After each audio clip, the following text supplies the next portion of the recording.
Hey everybody, welcome back to another product video. I'm Travis, your Blizzard Basement Hero, and this is a special edition of a review video this time because I'm here at Blizzard HQ sitting with one of the top dogs here. If you haven't met him, let me introduce you. This is Will Kamasa, everybody. Say hi, Will. I will. Let me be the first one to compliment you on your outstanding choice in outfits. Well, thank you. Same to you, and hopefully they can see what's going on in that sweater. Yes, it's real subtle, isn't it? So today we've got one of the latest products that you guys are releasing from Blizzard, and it's called the Buddha. So what is the Buddha, Will? Well, Buddha is a really long acronym condensed down to 6 easy letters. It stands for Blizzard Universal DMX Data Handheld Appliance. Okay, so I wanted to call it Buddha and then figured out a way to do that, but it works. I didn't know it actually stood for something. Yeah, so. yeah. So Buddha is designed to be a kind of all-in-one cable tester, small DMX transmitter, a little DMX receiver so that you can check and make sure that your DMX is going well. It also supports ArtNet, Streaming Advanced Control Network, or sACN. There's also an optional firmware that supports RDM for people who use RDM. So basically kind of an entire DMX toolkit in one small, cute little blue box. Yeah, it sounds like it does a lot, and I can't wait to check out some of the things that it can do. So first, I think let's start. Do you mind if we unbox this one right here? By all means, tear let's into do it. So like it was nice, Christmas morning. Yeah, it is like Christmas morning, exactly. So right out of the box here, we've got, looks like a power adapter here, and a USB cable. This is one of those nice ones that's like, yes. Well, it's blue like Blizzard for one, and it's what do you call that? It's braided. Yes, braided. Yeah. Yes, that's the word. It wasn't by accident. We went through many USB cables. Yes, those are nice because you get a lot of stuff, and it comes with a cheap USB, and you end up buying more anyway. So, all right. So here it comes with a case. This is pretty awesome because you want to be mobile with this thing. You might be climbing your rig. You might be looking for a problem area. Plus the fashion statement. Oh, yep. Yeah. You know, walking around like this, can you imagine? Can you imagine? Ladies. Exactly. So belt loop, you got to have, and carabiner. Awesome. So, and nice. Suitable for light climbing only. Yes, yeah, and nice embroidered Buddha there. Yeah. So right away we take this thing out, and I have to say I'm pretty impressed with how small this is. I expected for as many things as you mentioned that it does, that that I expected it to be much larger. So that's pretty. Thank you, I think. And it's got a stylus right here, so that must mean touchscreen. This is a touchscreen. That's really awesome. It's a pretty good sized screen. We've got your control buttons here at the bottom. Like I said, the stylus that is attached to it there, because you could lose that very easily, I'd imagine. Yes. On the bottom, we see 5-pin DMX. And then on the other side here, we've got the Midi port, an Ethernet port, a MicroSD slot, and a micro USB. And then on the side, a port here for a battery. So it's battery powered. It is, yes. So of course, we wouldn't want to be lugging this thing around and have to plug it in. So 9-volt battery. Yep, and you can also take power from the micro USB. Well, we got a couple more things here, actually, don't we? Yes. This is very cool. It comes with, because we all might use 5-pin or we might use 3-pin DMX, so it comes with and stores in the pouch here 3 to 5-pin DMX adapters. How nice. Yeah. All right, so of course with every great thing, things only get better with firmware upgrades. Yes. So yes. Right out of the box here, let's talk about how we can get this thing all up to date. So I promise this is a pretty straightforward process. You can get the latest firmware from our website, blizzardlighting.com, and then navigate to the Buddha product page. And over on the right-hand side, there's a little thing that says firmware updates, and you can go pull down the latest one. There's actually there's going to be 2 firmwares available at present. There's going to be the normal version, and then there's a beta version, which includes the RDM functionality. The reason that the RDM functionality is in beta is, to be quite honest with you, we just don't have a lot of products that use RDM. So we performed the testing we could, but weren't comfortable releasing it as a full version of the firmware. So we have the 2 different versions. Never had any issues with the RDM version, but just out of an abundance of care. But so I went ahead and downloaded that and stuck it on the SD card. And all you have to do is just download the zip file and extract it to the SD card or another SD card. This one comes with Buddha, and put it on there. The folder structure is all set up, and then stick it in the micro SD slot here. And then you can actually help me with this because you can do it with one person, but two people are better. So the Buddha does come with a microSD It does, card? yeah. I believe it's an 8 gig. Okay. And then what you want to do is hold down the Enter and Channel Plus buttons. And then if you just want to press and hold the menu button. Right now? Yep. And then, okay, cool. So it's in firmware update mode now. You can see it's got this blue thing that pops up, and the name of the firmware is listed here. So all I have to do is hit Enter, and it's saying update, and all done. And it restarts, and now the Buddha is back up and running. So if I turn it off now, turn it back on, there you go.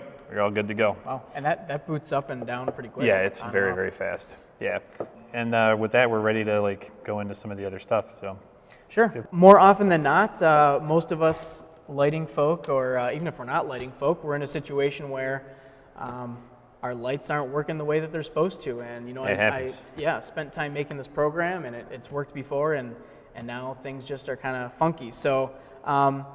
It could be a bad cable, and we trace down bad cables all the time. And as a matter of fact, I brought with me today a bad cable. So why don't you show me, Will, kind of walk me through how I can use the Buddha to test. It's a 3-pin, right? This is a 3-pin DMX. So a very wise man once told me, check the cable first. That's true. Many problems solved by just replacing a cable. So this is a 3-pin DMX cable. I'll plug in these 3-pin adapters here into the bottom, and then we're going ahead and plug the cable in. And then with the stylus here, or you can use the menu button, whichever you want to do, go down to Cable Tester and either hit Enter or just tap on it. And you can see it's going through here.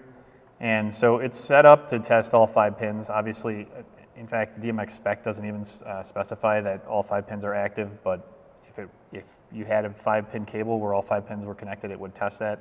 But so it's going through here, and it looks like pin 1 is good, and then pin 2 is bad here. You can see that's a broken line. Pin 3 is good, and then what I would expect is pin 4 and pin 5 would also be not there. So it looks like you've got a broken, looks like pin 2 is broken, and if we open this up, we'll probably find that there's a wire broken. Right, so I can open up both ends, look at my pin 2 and resolder there. Yeah, exactly. Awesome. Yeah, so that's that. There is also a Midi cable tester on here. Actually, there's a Midi tester, it's not just cabling, but you can plug a Midi into this, and it will read and tell you what all your MIDI values are. You can also transmit MIDI using this as well with the MIDI port here on the back. Don't have any MIDI capable devices here today, but it does work. Awesome. So it can test 3-pin or 5-pin cables. That's pretty easy enough and straightforward, and pretty easy to identify which pin in your cable is down. MIDI as well works kind of the same way. So if it's not the cable, let's say we've tested our cable, we found our bad cable, we replaced it. How can we test maybe input coming from our control source? Sure, excellent question. Fortunately for all of us here, I just happen to have this controller sitting here. Look at that, folks. Yes, this is Joel's personal Control 5. He eats lunch on this, so that's why it's... Thanks, Joel, for letting us borrow your lunch plate. Unbelievable. So I went ahead and I plugged this in to the input here, and we're still on the cable tester, so I'll hit the menu button, and I'll go down to, first I'm going to go to timings, which is the 5th one on the list here, and hit enter.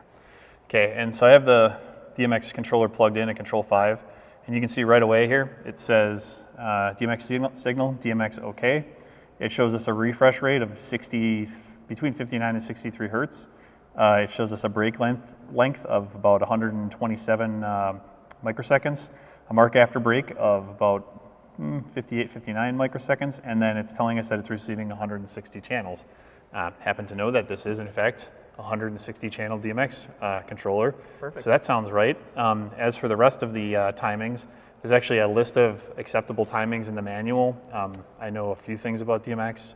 I can't quote you the specs on what they're supposed to be, but I would say these are within specs. If anything, I think the refresh rate's pretty fast. Yeah, I mean, I wouldn't expect anybody to have those all memorized, but it's good that they're in the manual. So, and another thing I like to point out is that all of the manuals for Blizzard products are online at blizzardlighting.com. And being that they're all PDFs, it's just a nice little tip to save those, to a Dropbox or save those to your mobile device. That way, when you're out, you can pull up the manual for something like this and be able to see what those rates should be. So, awesome. Yeah, the most important thing here, if you're not like just interested in staring at weird numbers changing, is that At least you can look cool. Yeah, Look like you know what you're doing. well, the refresh rate is that it's getting DMX. Okay, so we know that there's good DMX coming out of this controller. We would anticipate that if we had lights plugged into this, they would probably be responding correctly. So beyond that, we can say, okay, well, we're getting DMX, that's good. Now we'll go into menu again. We have a couple of different additional things we can do. The next one is receive DMX. So if I go here to this receive DMX screen, you can see what pops up here.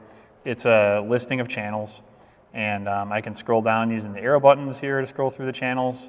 I can also use the stylus here and drag this down, and it does, in fact, give me a full 512 channels. There's also another option here. If you can see down at the bottom, it says channels 160. We already know we're only getting 160 channels of DMX. Right. I can go in here and do a whole bunch of other stuff. I can, once we have some DMX going here, I can store a scene. I can replace the scene if that's already stored.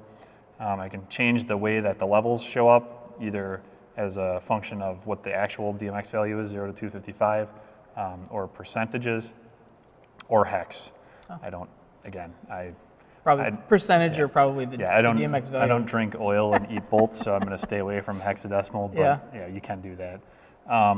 It also shows you, you can have it show all addresses or just open addresses, which is pretty nice. So again, if you're transmitting, for instance, 160 channels and you have a value on all of them, it would actually take those out and just show you the ones that aren't being used, which is pretty cool. Yeah. And then clear, and then the last one here is source. So like I mentioned, this does support ArtNet and sACN. I can have this either look at the DMX in or the Ethernet port, assuming that it's hooked up to an sACN or ArtNet source. For now, I'm going to leave it at DMX in. Sure. So if I pick a fixture here, fixture 1, and I start moving some stuff, you can see, there we go, that in fact, I'm getting values. Yep. Another kind of nice thing about this is, so you see here it has each channel, and then it has a min, a max, and a value. So if you wanted to see like the range that the DMX was going at, I'll unplug this to show you what I'm talking about, and turn it off and turn it back on. Now I'll plug this in and turn it back on. It will actually store the min value. See, now those minimums are all what they were set to before I turned it off. Now if I change the max, it'll change that, and then I have the current value here last. So it does a little bit of storage too, which is kind of cool. You can see if the signal's changing over time. So you could also then use this to kind of test your patch to make sure, you know, if you're doing 1-to-1, channel 1 would show up here on channel 1. Right. To kind of test your patch that way too.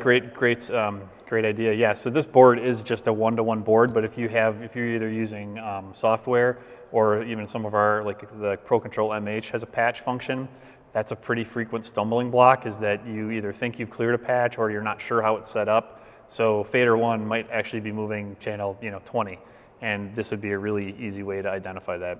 Definitely. Another pretty neat little feature, it's called, well, there's actually two, sorry. So there's the channel tracer, which gives you some graphical data.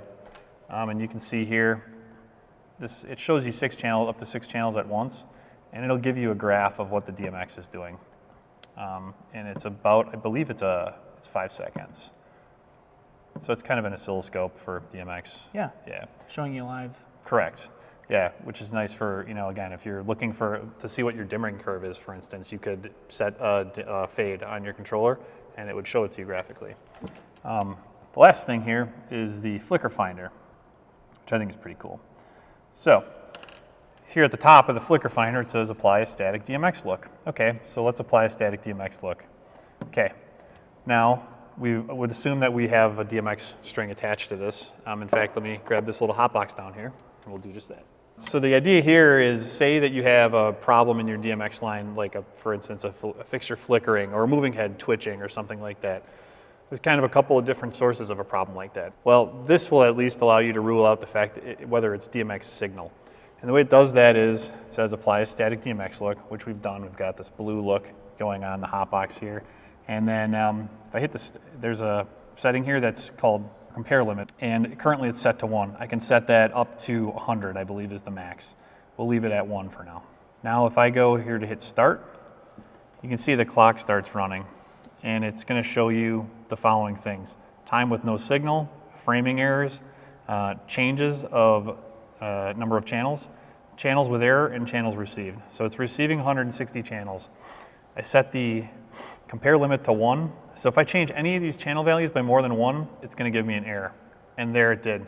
And look at how now the channel is still in error.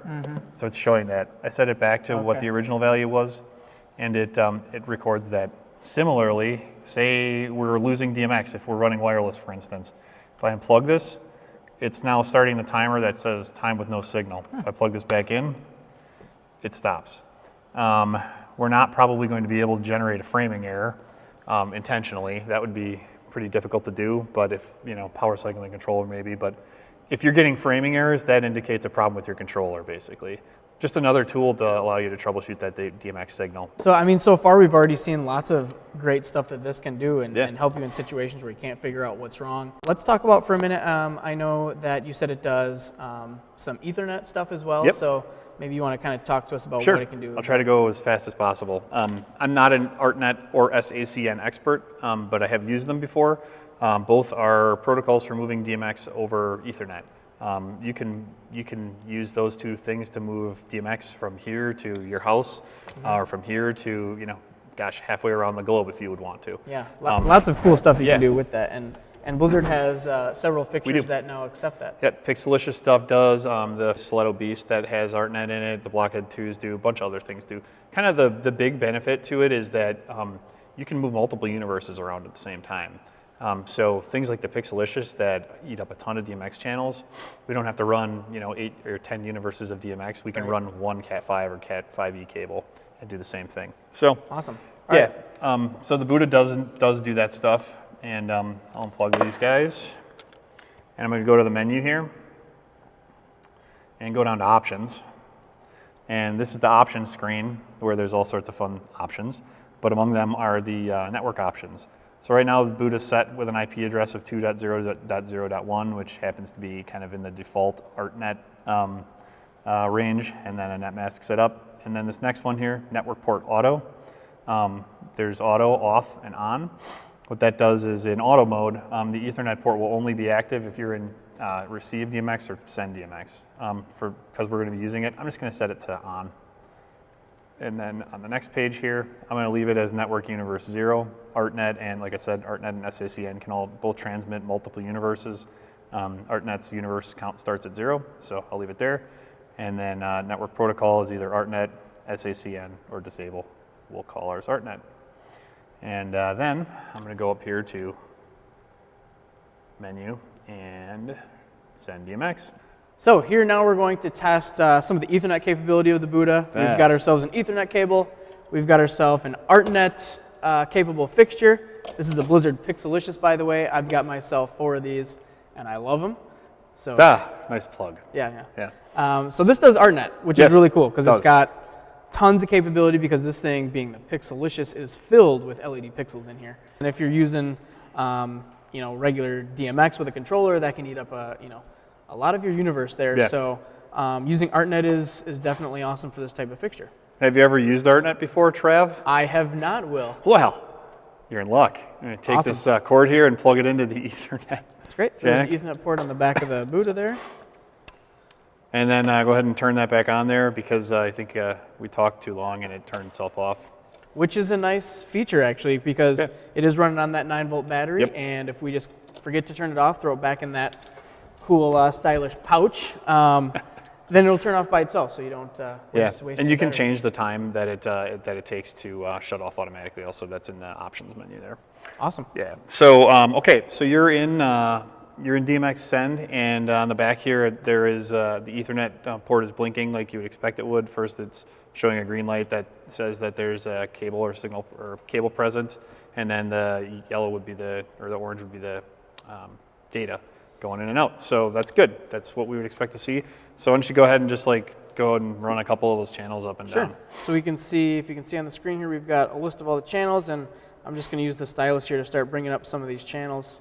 You can see as they turn green, that's that's showing that I'm sending data on those particular channels.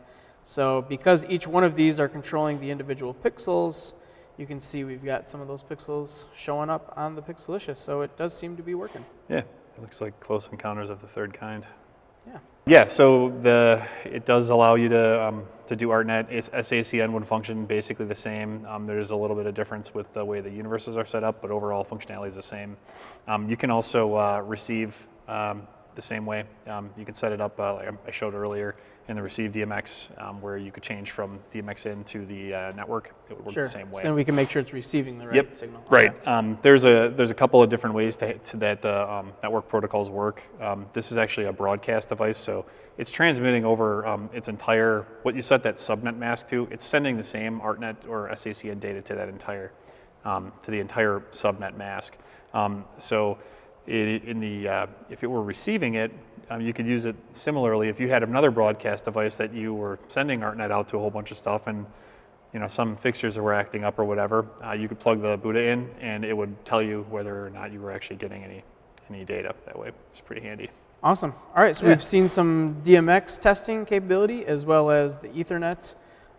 So how about I'm in a situation where I'm working with some video guys, and I've got my lights set up, and they're going to do a video shoot. Yeah. And you see sometimes when the lights really flicker on the screen, and video guys hate it when that happens. Yes, they do. So this can also help us figure out how we can readjust our lights to avoid the flicker. Yeah, so the reason that flicker happens is because the way LEDs dim, they actually don't dim. It's not like a conventional light bulb. When you're seeing an LED that's getting dimmer or brighter, all that's happening is that there's a little microprocessor in there that's turning that LED on and off very, very quickly. And that's what generates the perceived intensity. It's kind of the same way TV works. Like, you realize that video isn't consistently moving across the screen. In fact, it's like 30 or 60 different still images that are being projected each second. The LED dimming technology is basically the same thing, only instead of like 30 or 60 times being turned on or off per second, it's like 200 or 400 or 1,000 or even higher. At some of those lower refresh rates, or PWM rates, pulse width modulation rates, that's where you get that video flicker. The good news is that most of in fact, I think all of our fixtures now are what we call flicker free, meaning they have a sufficiently high refresh or PWM rate that it shouldn't be an issue. But if we ever find ourselves in a situation with a persnickety video guy, or we just want to be sure, or we're experiencing an issue, there's a pretty easy way I'm using Buddha to figure that out. So I'll grab the hotbox, and then if you want to go over to the PWM Tester function in Buddha, and we'll show you how it works. What are we kind of looking for in terms of a frequency that's going to be safe for So video? I would say anything, really once you get into like the 300-ish range, you're in pretty good shape. The higher the better, honestly. You see HD TVs refreshing 120 or 240 times per second. That's going to generate a more stable image. It's going to generate more stable LED output as well. The hot boxes, you go even a little bit step further, particularly in an attempt to combat that video flicker. They use we call it adaptive PWM, or constantly variable PWM. So they don't just like change at a prescribed rate. They actually hop a little bit. So it may be like 1510 hertz or 1504 hertz or 1490. It'll be right around in there somewhere. And again, that's so that we don't, just by happenstance, fall into kind of a node where we're getting like kind of destructive interference with like whatever is videotaping us or whatever. You could still see a little bit of flicker. This should theoretically take care of that issue altogether. So to use this, super easy. If you have the PWM tester on there, if you look on the bottom here, there's a little optical sensor. Looks like an LED actually. So I didn't even notice that was even there. Yeah, that's pretty. It's well hidden. So if you turn Buddha around, go about a foot away or so. We'll start there, and then just hold down the enter button while you're aiming that at it. And there's a lot of light in here, so you may have to go a little bit closer. Just keep holding it down. So I just hold there we go. Oh, there we go. We're getting a reading. Yeah. So I think, that's pretty accurate. It's not exactly accurate, but it's showing, it's going around 1500. There's quite a bit of ambient light in here. If this were a black room with just this on it. We've got these lights on us for And then the other thing that it shows you down there is duty ratio. What does it say? 27%. Duty ratio is basically the ratio between full on, like the time that the LED could be on and the time it is on. We can test that and make sure. So we want to make sure the frequency is high enough. Right. And so duty ratio is really just it's informational. It's a good way of checking, am I at 50% dimming? Oh, this says I am, in fact. So the more important thing is frequency, and 1500 hertz is going to give you a really solid output for video.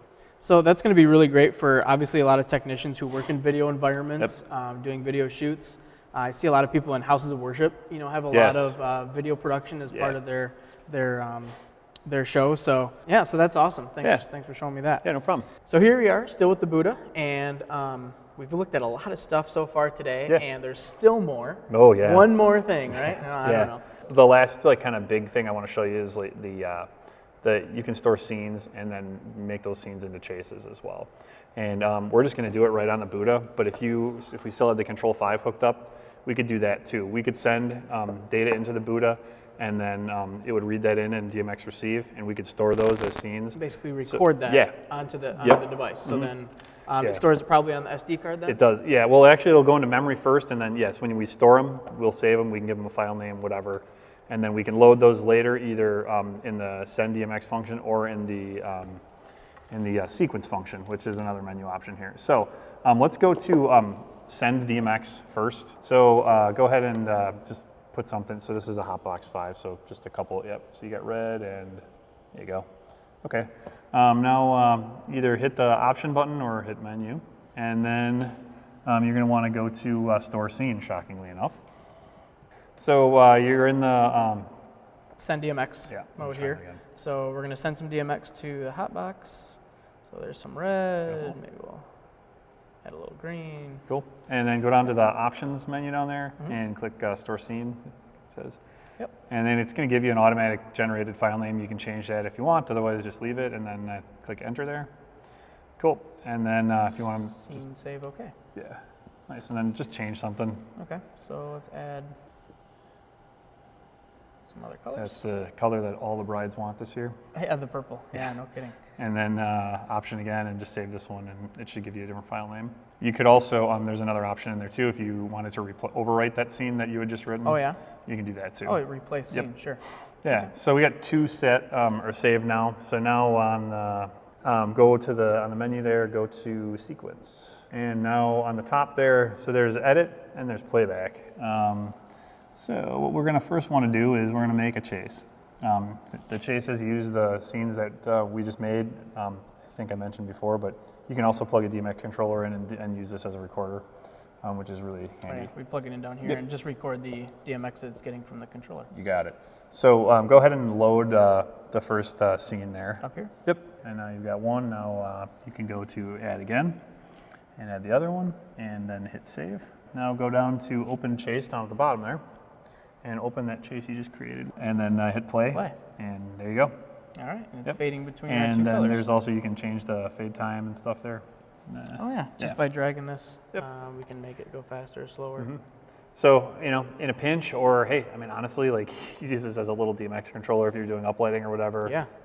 You record some quick chases, do some two color fades and things like that. Obviously, you can set it up to be as complicated as you want. Yeah, or if I need to use my controller in another location and I just need to have a simple chase going. Or if you're a multi-op, you could actually do all the programming, dump it into this before you leave the shop, give this to your guy, and just have him hit, load it and play it. Yeah, that's Pretty awesome. foolproof. Yeah. So that's how to record and store a scene or scenes and a chase right on the Buddha. Pretty neat. Pretty sweet. Yeah. All right, so we have taken quite a good look at the Buddha today. Thanks everybody for watching the video. So just to kind of wrap things up, here's the Buddha. In its physical form, it's quite small and portable, just like a testing device should be, I think. Battery operated, and then of course, if we don't have another battery with us and we're in a pinch, we can always use regular AC power, or we've got the micro USB here that comes with. And then it's ready to test your DMX with either 5-pin or 3-pin with the included adapters. So that's awesome. It also tests Midi, and using the Ethernet port, we can test some Ethernet protocols as well. So really great. Will, I appreciate you sticking around and taking some time out of your day here at Blizzard HQ to show us the Buddha. I hope it brings you much enlightenment, my friend. Yes, thank you. So thanks again. Yeah, no problem, man. Have a great day. And thanks again, everybody, for watching. Stay tuned and be sure to subscribe to Blizzard Reviews so you don't miss any more product review videos. Thanks again. See you next time.